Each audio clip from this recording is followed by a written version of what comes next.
D'abord, je dois commencer par remercier le gouverneur qui a coordonné cette grande réunion pour préparer le drapeau du chef de l'État ici à Diourbel. Donc nous abordons avec beaucoup de sérénité cette 22e édition du drapeau du chef de l'État. Le président du CNG, comme vous l'avez dit dans sa note introductive, a posé quelques points, une dizaine, et le gouverneur qui aujourd'hui a encore montré son expérience parce qu'il s'est réuni avec l'ensemble des services pour trouver des réponses positives à ces points. Donc aujourd'hui, ce CRD est un CRD qui nous a permis de maîtriser les points saillants de cette organisation qu'on voudra réussir, qui tourne autour de la sécurité, qui tourne autour de l'eau, de l'hébergement, de la prise en charge de toutes les délégations, mais de la contribution des natifs de Diourbel. Et tous les responsables qui sont là, les vaillantes filles et vaillants fils de Diourbel, et on a eu des promesses fermes pour accompagner le CNG à boucler son budget, mais aussi à venir ici à Diourbel à partir du 5 pour organiser cette 22e édition du drapeau du chef de l'État. Au-delà de l'importance de Diourbel, parce que Diourbel aussi joue un rôle extrêmement important dans le développement du sport sénégalais et plus particulièrement de la lutte. Je suis venu pour montrer à nos compatriotes l'importance de la lutte. Nous avons plusieurs disciplines, comme j'ai l'habitude de le dire, mais la lutte est notre discipline, à nous, Sénégalais.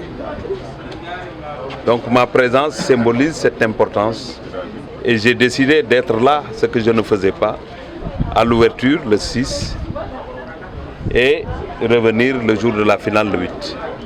Tout ça montre que le sport, dans sa globalité, est un levier sur lequel les pouvoirs s'appuient pour le développement économique et social de notre pays, mais aussi nous devons être fiers d'être là quand il s'agit d'organiser notre discipline à nous, mais aussi une discipline qui nous permet de faire compétir des jeunes Sénégalais qui ne sont pas forcément intellectuels, comme on le dit entre guillemets, mais c'est des Sénégalais qui se sont engagés pour non seulement tenir ce flambeau.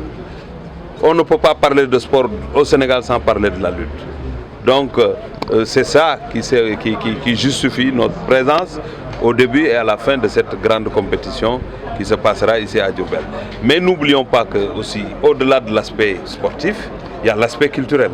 On aimerait revisiter le patrimoine culturel de Diourbel pendant ces 5 ou 4 jours. Et le chef de service qui est chargé de la culture au niveau de la région a pris l'engagement avec le gouverneur le jour de l'ouverture de nous montrer quelques facettes de la culture du Baol. Et nous qui sommes de Fatick, nous savons que Diourbel est une région qui regorge beaucoup de potentialités, surtout dans le domaine culturel. L'autre chose qui ne sera pas négligée, c'est l'épanouissement de la jeunesse.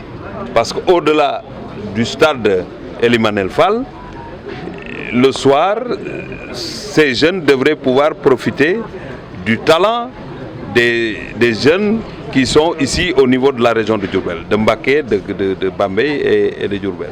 Et il y a possibilité d'organiser des podiums pour permettre à ces jeunes talents de pouvoir montrer à la population ce qu'ils savent faire. L'innovation, c'est l'open, ils l'ont dit, parce qu'il y a des catégories, ça c'est une partie, mais il y aura d'autres catégories aussi mélangées, et ça sera une première, c'est revenu, ça a été arrêté, mais c'est revenu, ça c'est extrêmement important.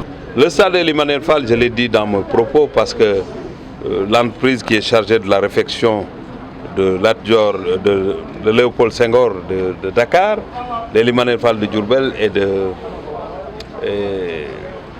Lamine Gueye de Kaolack et bien évidemment Aline Sitoé Diatta, l'entreprise est déjà sur place et que le matériel qui doit accompagner ces réhabilitations est en mer, est dans un bateau et à direction Dakar. Donc dans quelques jours, normalement, le matériel sera débarqué à Dakar et que le travail sera lancé.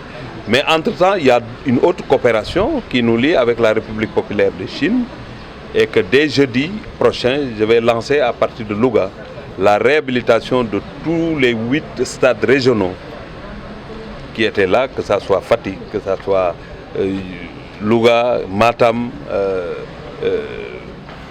Alassane Djigo de Dakar, mais les autres stades au niveau régional, le gazon sera réhabilité, l'éclairage et la sonorisation.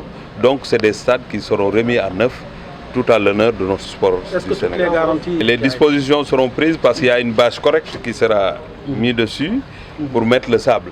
Donc ce n'est pas une première. Depuis que je suis arrivé en 2014, j'avais dit en son temps que les stades seront ouverts à la lutte. Parce que quand on construit pour la population. Il peut y avoir un cahier de charge. Le préalable, c'est remplir le cahier de charge. Nous ne sommes pas contre l'utilisation de nos infrastructures sportives, mais quand on te dit qu'il faut mettre une base sur le gazon, si tu ne le mets pas, tu ne peux pas l'organiser là-bas. Mais si tu es capable de protéger l'infrastructure, il n'y a aucun souci pour pouvoir effectivement organiser dans ces infrastructures. Mais ça ne sera pas un appel, parce que moi je connais Diourbel. Diourbel est une région où les populations sont très accueillantes, très engagées, et qui parlent de Mbacké, qui parlent de Touba, qui parlent de Diourbel. Et quand on parle d'hospitalité au Sénégal, c'est des symboles. Les Sénégalais se déplaceront ici à Diourbel et que je suis sûr que les populations de Diourbel vont accompagner cette organisation pour qu'elle soit une réussite, non seulement pour le Sénégal, mais plus particulièrement pour les populations de Diourbel.